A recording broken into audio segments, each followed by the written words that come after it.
Chuanin tuzana online higa hmuna ra kan thutpi tu kan pale nan sia chuanin ra kan zau tu ro ra kan hum tu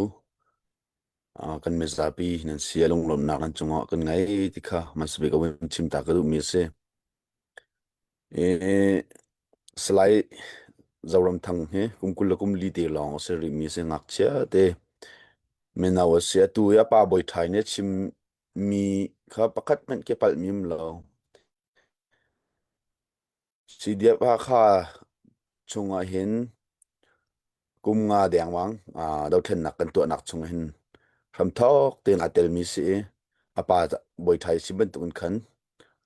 kan bau chen tak tak mi se ni hin ni tiang a hin a thi tiang a hin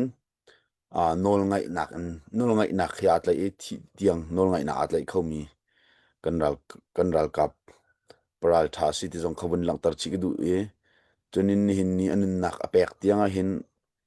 a hoile sinin se kan ma si dia ha kha chungin ral khat men angai lo mi ziar zar ngai jong aselo mi hol tam jong aselo chim mi pau hinol ngai tina tua em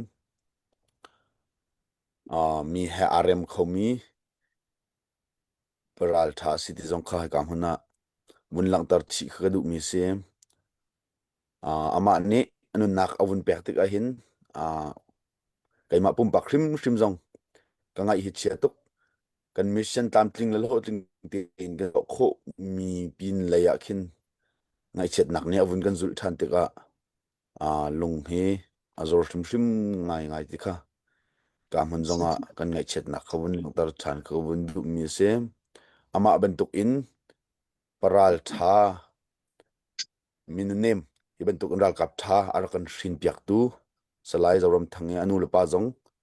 achung khat au naw ching la rol chan vial te ka munin upat na kan pek na fa pasung loya kan hrin piak tu nan si ti zong kha ka muna bun lang tar kan du mi sem ama bentuk in paral tha simi le nun anem e ral sang dau atim mi minung ama bentuk long te he chinram chungom se lo kan dau thlen nak he nikhat man ki kan raw nga lo simlam te makhin kan tai nga te khi ama athi nu long se lawin anun liau te hrim jongan kan chimbel lo se kan zau thla tak tak mi ase tamaha tong berkai tari tang akhen company wana du ta khoimu SCC second company commander akan tuan piak liau mi se kani bau chan tak tak mi se khulupi ha khalak nak ding cha zong hin ama ai free tu pakhat da kan sia chang mi se seman se lo pathian ni minung kan nun nak cho minung ni kho kan khan mina tha bikin kho kan khan piak e khan ni hlei roka ram lam mi phun cha nun nak cho apek ti kha ka huna atoi nak te to me toi ti jong ko chim kan du mi se chunin atua kabia bun sa te so jong bun kro thiam ko lo ko bun chim lai e atua mi media tam pi jong ne an chim me asimi atial mi zongan aselau ning atial mi zongan ama media ni tangka hu khon ang hading cha bel haida on tial mi zongan tling lau de zong kan tial mi kan tika ka hin kan chim mi te he shar zong kan to piak chi yo lo nan du sia chun kai ma ka chim nak ti zong ke rakan tan piak lo mi za pi rak thai tar kaun ha ti zong kha ka mun chim ka du mi sia ruang cho dau then nak kan to ti ka hen mi cheu ni nun nak pek in ti senin dau then nak hi kan tua siman selo mi cheu khat ni chun pumpak hlok nak la pumpak tang kam hu nak la lar nak cha kan man ti ka hen man chu asi de ro lo atu liu kan dir hun chun ti jong kha wun chim ka du e chu cha chon wun kan ser biak cheu te ka wun du mi khase e kan ni sidia ba kha cho chinland council tanga mi kan se chu zabi thai di ase seman se lo nizan kan nu lai kan to mi mission kha chinland council ri o mi aselau ti kha wun lang tar ka du mi se sidia ba kha tu cho chinland council tange mi kan se chu ti ka media tampi ne nan nak lang tar mi chu chinland council ti na kan la chinland council ral kap la sidia ba kha I bo men ti kha kan tel lang mang ti ka chu kisi dia ba kha ni kan tua ko mi thil kha asilau ning pinan tial mi kha kan du lo bia se ahau kan nek na le an ma an ren tu nak kan upat lo se lo semen se lo kan ren tu nak kan ma jong kan lar se lo tikha hau man ni kan tim lo nun nak pek in lar mi zai man ni tim ngam nong se phone lo cha chon lar jong kan du mi se lo min that jong kan du mi se lo thil dik thil man kha ral kan tuk pa jong hin kho se tikha kan du cha chu chu kawun chim mi ka se em cha chu si dia pha kha te ne kan tim to mi se kan mission cho pakhat naka ral sina thong atlami na kan mizapi vachan chu kha sa kaw chonin apani nak cho ral vatha ral siam balak kha kan mission pani nak se chu mission pani te chu si dia pha kha ne brikai phu kan ti brikai phu me ting tha te kan to din huwa plan kan cha athamo tha lo kan te selawa adang phun da kan to nga kan ti zai da kan mission zai da abi pin kan focus lai kan ti kan chai ti ka kan mizapi zai ruang ada pal nak lo ra sang nen tlai nai ni thong an sia ko na chu chan chu kan hau ti kha kan ni kan mission se chu kan chai ti ka tha kan ti chiu chu ti chen zapi lung tling ti in chu mission chu kan to em si dia ba ka he berkai pali na thi frame mi kan se chu ti chen berkai pakhata minung ma chu za chiu ti a kan tu chu ti chen minung kan rak thla nai mission chu kaima ku tai jong ka tele chunin tamha le tamha mu ha brigade 4 bg kan te ama ha chun kan thi train ha kan naw le chu kan tel pin ha na mission chu kan to pin ha chu chunga chon salai zoram thang he a hi mission ni hin throi tu chang ase e kan bau chan tak tak mi ka se ani he na cho ki kan thimbak mi se kan mani chu kha pa zau nang chu kanin bau chan mi na se aral jong tha mi na se pathian jong na du chu cha chon tu mission hi cho nang male na hoi pa pakhat ni nan throi na lai tia kan chim ti ga ma jong ne sikau ka throi ko na lai tia ati da khan amma pan hi he kan ma ni throi tu ni kan tim na sinan ma ni nan throi na lai nan tia kan ti na adang he minung ma chu zat kan her how da alut lai how da ngam tia kan ti na ho kan ho man kan fial na lo an ma pan ni throi tu sa kan tia na adang he cho fiel lau ten nang ku thler lo kan tin hai minung kan tuk mi leng nan luan so sela kan ma tu ne nang idin chung ri lo nang itel te kan ti tin ha lai te kan tin hai an kut kan thler tar che mam nai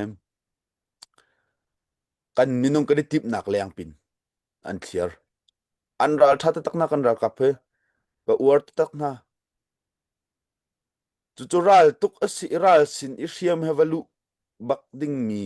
kai ma ka kal lai ti an kut ani thler hin ka zau na ka ngai zonga chia chu kalom tuk nak se hitluk in ra sang ne an kan uk nak du lo an lang tar nak awas silong silo in uk nak chia uk nak thalo tang zai tluk in da har ti hi an rakhal thim thim kanaw len hin ti kai me zong ka fian mi se ka upat tuk na an kut an vun thre kan minung mat zat ti kan tip mi nak leng an thir ti ka kan ma zong ni na nang chuna sa khawl lo nang he wudi din ri lo nang tu an adang tu he wun snas tia minung zong kan khiar chap min han me he tia mun ma kan ni pho mun kip ka kip in ral lut kham nak ding cha jong kan to chunin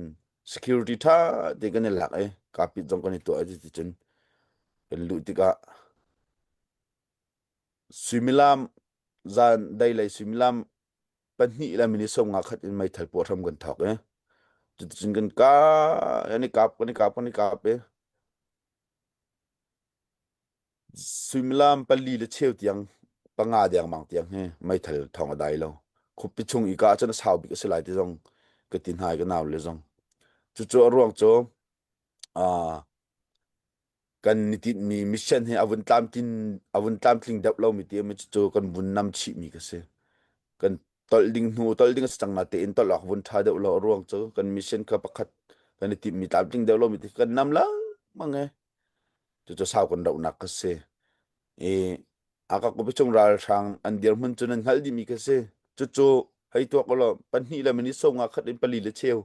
tiang chu sao bak chu chunga chu sit ku kan ral ani bom kho bak lo bom nong ni bom ngam lo an tu mi thil chen hal chu ta kan tu mi thil thalau ti khan hale au mani bom ngam lo kan ni chu kan tu mi thil dik thil mas ti kan hal li khaban tuk diar mun siu silo thi na azon no ding kan se ruang chu kan tu mi thil khathil dik thil man se kan tuk mi rali holy war athiang lim mi ral se athiang lim mi ral tu mi kan se hakau na ka tel lo kol pa khe kan tuk lai kan uk lai ti mi lungput lo athiang tuk mi se chu ta pathian ni kan sare akan pek chi mi kan ram kan valai kan cha kan hol kan nun phung chu kan ma ten khan lai nak ti kan ngai lai ti khu ko me jai hau pa sin na kan va hal lai ti sala pathian na kan pek che mi kan ma khut che mi kan ma ten kan uk lai kan ma ten khan lai na kan ngai lai ti mi se chu kan tuk mi ra kam han mi adik mi athiang mi si di kan khal ronga kan ni cho ka ban tuk diar mun tong se lo azon no ding thi nun azon no ding kan se semen se lo ni chen zon no ngam lo kan mission kan tua tho mai tam tling ten kan to khot ka thong tla jong kan ti ban to kan mission kan chop pi kho na siam lak jong ral tha jong kan mission tam tling le lo tling ten kan to chu tik chu leo chu tianga nun nak liam ri lo thong pang chiam ri lo kan naw pa pakhat te hakut akwan chi ni pe ti thong na kan that na tin apoi lo na kan te afak mi se lo kan di khon cha report kan in pek nan te chu tianga chen mission tam tling le lo tling te kan to kho di tianga hin khon de nak pakhat te he akut akwan chi ni pe mi ti se kwan ne khen mi jong se lo boy pa kan lom tuk ti ka aw mi se mission lo tling ten na kan to pi nang malam na kan shui mi se kan lom tuk ti ka chim chol mi se chu ti chen nu tol nak kan kol kha ma chu ka nu rak tol kan tin ha ti ka an rak tol le chu chunga pakhat te wan chim ka du ri mi chu zawram thang la an shui tu pakhat kan thia min ha he kha nan ni chu shui tu nan sinan ma nu rak tol ma sa thlau nan naw le vial te rak tol tal tar din haw lo nan naw le nu an kiar di chang nan tin hu nan ni rak raw tia kan tin ha chu ti chen e an te an naw le chen nu an tol tar ma sat na nun kiar tar nan kanang nangkal an tin ha nang te kapit ni to he te du sa te sa to man tol thloma an kiar thloma an ha chu chun a him nak mun phan kan phan chang ti aro ai salai chu pa jaw ni ar thi na ra kan chon ne kai melan har che hu cha him nak kan phan chang e tia avun kan chim kalop ning he a kalom to kha him nak nan phan chang chun tia kan vun tin ha chu lom pa le chun kwan vai ni ra khen mi ke se mission tlam anun nak adi tiang hen a mission tlam tling tak lo tling tak kan salai jaw rom thang he tuan tak te he mi zapi sin thai tar kan du min ha se a cheu bangom lo a ti mi mission tlam tling lo tling tak an anaw le jong him ten a hrui kho tak ni na anaw le jong chan baw na kom lo a mission jong chan baw na kom lo tam tling le lo tling tak an atwa tak di e kiar pa tu kon vai ne alu a khen cha anun na ka pek mi si ti jong kha ka mana nan dilak sina won lang tar ka du mi se kan mission jong lo tling ten kan to kho chunin a thong tla jong kan chho pi khon ha te kha ka ma won lang tar chep ko won du mi se